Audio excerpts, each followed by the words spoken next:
Hello, my name is Judith Garton. I'm a teacher and counselor of a psychological and spiritual discipline. I was born in a displaced persons camp in Europe in the shadow of the Holocaust. It is one of the reasons I am so horrified by what is going on at our southern border.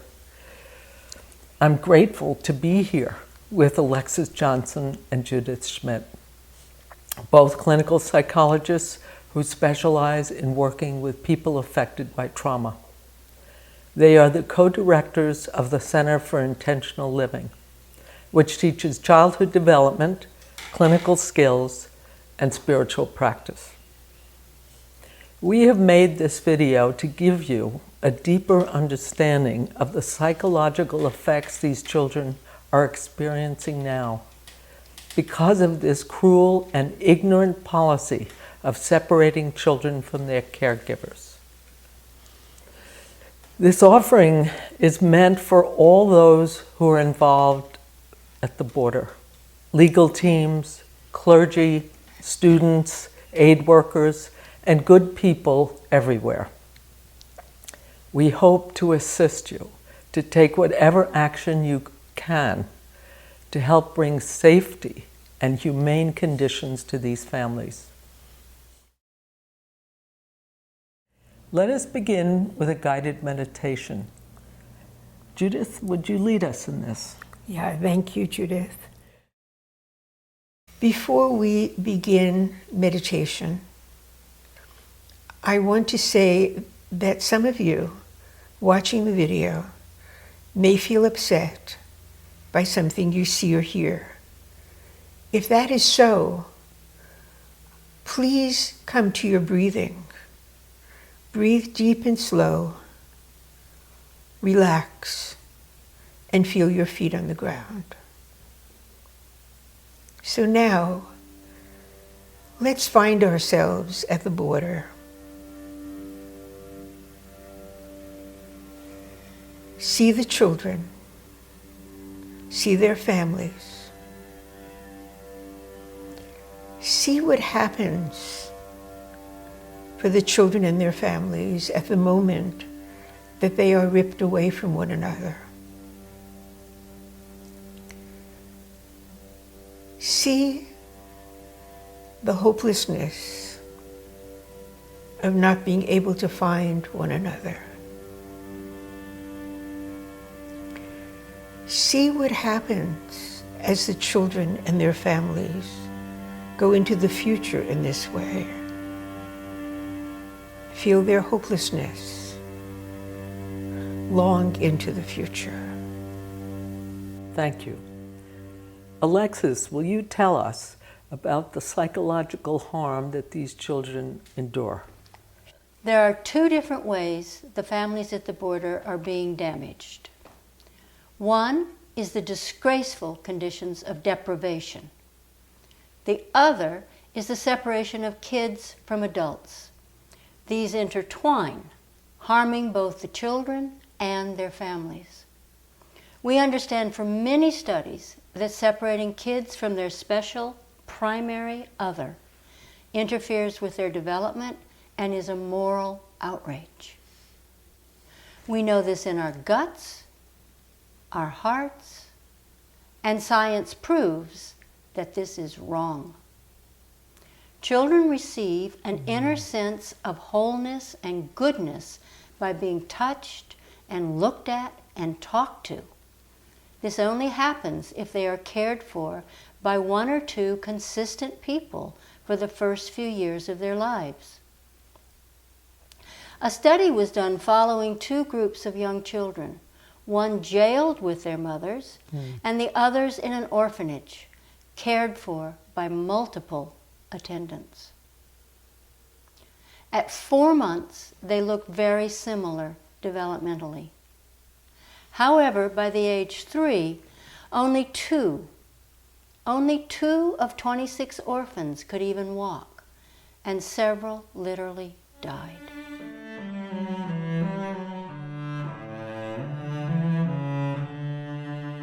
What else does science tell us about the bond between the mother and child or the caregiver and child?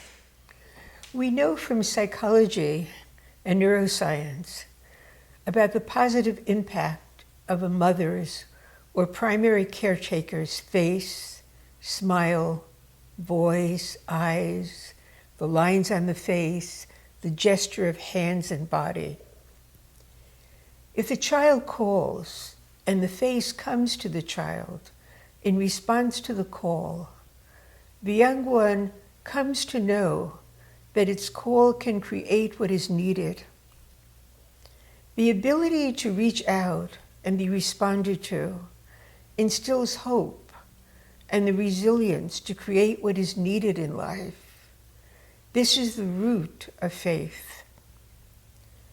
Neuroscience tells us that mother and child being face to face develops the area of the brain devoted to empathy, to feeling the feelings of others. An eminent philosopher and survivor of the Holocaust, Emmanuel Levinas, tells us, to look into the face of the other is the beginning of all ethical behavior. To look into the face of the other is to see that the other is vulnerable and we're there to take care of the other. Dr. Ed Tronick of the Child Development Center from the University of Mass has done a study on just this. Babies this young are extremely responsive to the emotions and the reactivity and the social interaction that they get from the world around them. In the still face experiment, what the mother did was she sits down and she's playing with her baby who's about a year of age. I'm my girl. Oh. And she gives a greeting to the baby gives a greeting back to her. Yeah. This baby starts pointing at different places in the world, and the mother's trying to engage her and play with her. They're working to coordinate their emotions and their intentions, what they want to do in the world. And that's really what the baby is used to. And then we ask the mother to not respond to the baby. The baby very quickly picks up on this, and then she uses all of her abilities to try and get the mother back. She smiles at the mother. She points because she's used to the mother looking where she points. The baby puts both hands up in front of her and says, "What's happening here?" She makes that screechy sound at the mother, even in this 2 minutes when they don't get the normal reaction. They react with negative emotions, they turn away, they feel the stress of it. They actually may lose control of their posture because of the stress that they're experiencing. Okay. I'm here. And what are you doing? Oh, yes. Oh, what a big girl. It's a little like the good, the bad, and the ugly. The good is that normal stuff that goes on, that we all do with our kids. The bad is when something bad happens, but the infant can overcome it. After all, when you stop the still face, the mother and the baby start to play again. The ugly is when you don't give the child any chance to get back to the good. What we just saw in this film is a child's collapse because of the mother's absence. Body slumping, head turning away, giving up on reaching out to the caretaker. What we see when the mother comes back is the child is enlivened and in response again. The children at the border who are separated from the caretakers and cannot find the caretaker, it feels like an eternity. They are in a world of hopelessness. Imagine the sense of loss when you cannot call back safety to your world. Imagine being a child now called by a number no longer by a name, no parent to hold on to. Imagine your innocence of home lost. Imagine being a child, reaching eyes and hands out into empty space and finding no one and nothing of your known world. Where does your hope go?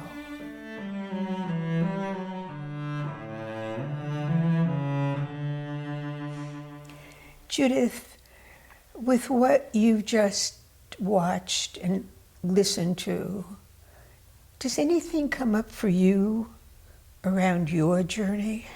Yes, it does. I feel like I've been looking for my mother's face all my life. She died when I was 2, and my father left me in an orphanage by the time I was 3. I don't have a visual memory, but I have a memory of bodily sensations and feelings. I recall the sensation of being with my mother, with warmth and sweetness. And I recall that in the orphanage, I had a friend named Plum. She and I would sing together. And even though I can't remember the words to those songs, that feeling of delight remains with me. Even as there is a forever grief in losing the fabric of my life, I appreciate that those sensations sustain me in my life.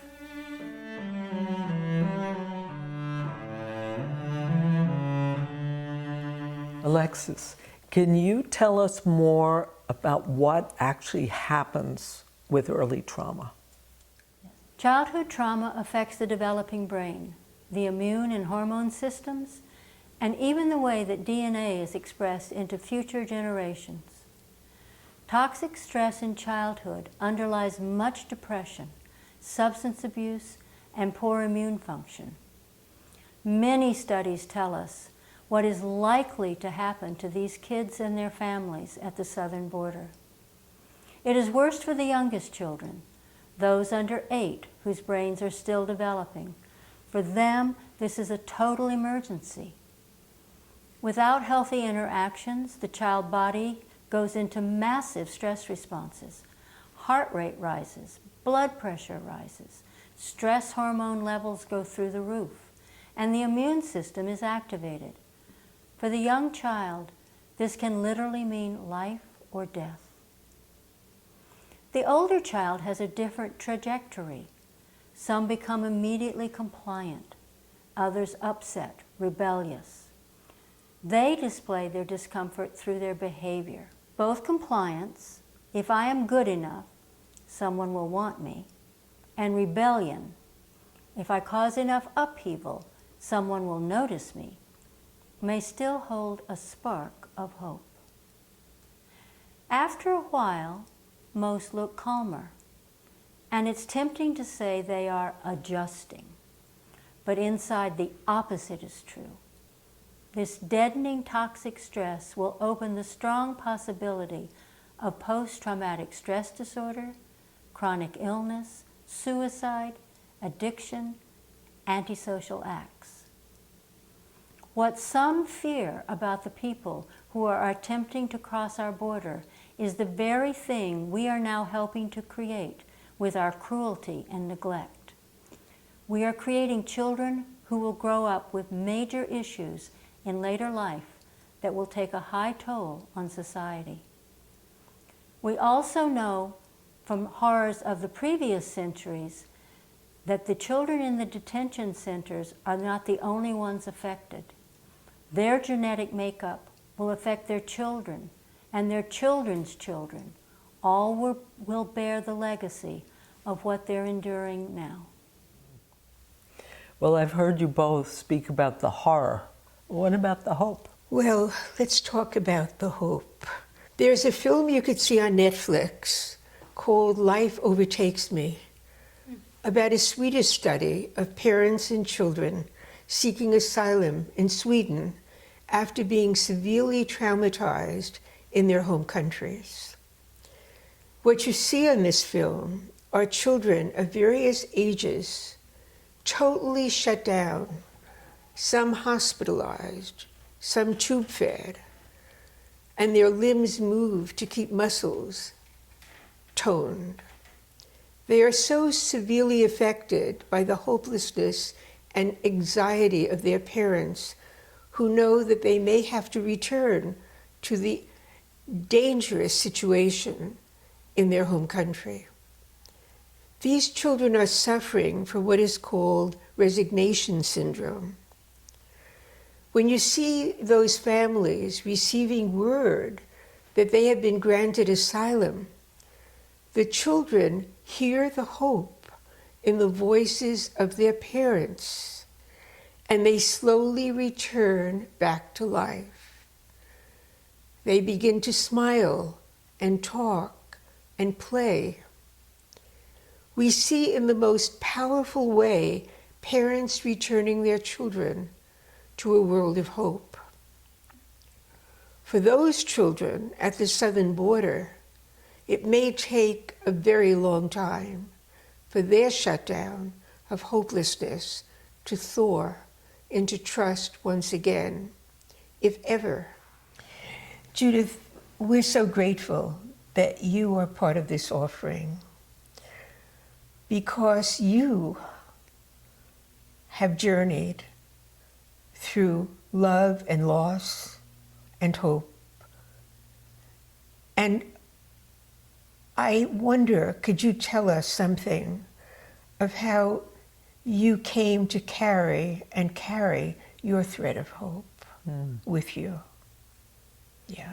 Well, my thread of hope came from the connection with my mother, the sweetness of my mother, for at least my first 2 years. By age 4, I had lost my parents, my home, my language, everything I had ever loved. What kept me in the land of hope was literally the kindness of strangers. UNICEF sent milk for us malnourished children.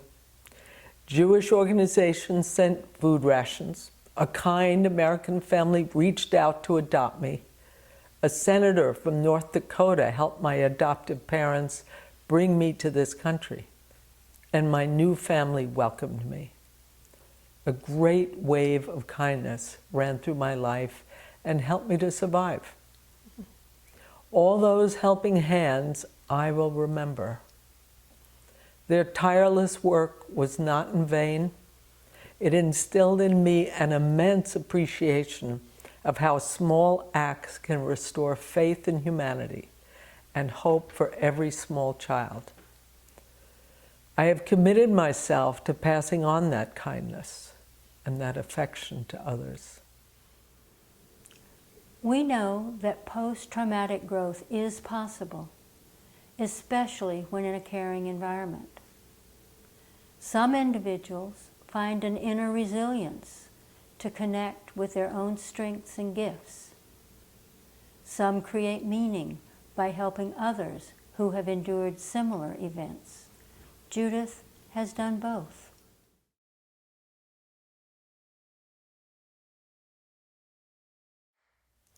In closing, let's be at the border. Let's be with the children there now, perhaps understanding more than we may have before. Let's breathe in their fear and terror as a dark cloud. Let's breathe out a golden sunlight of hope to them.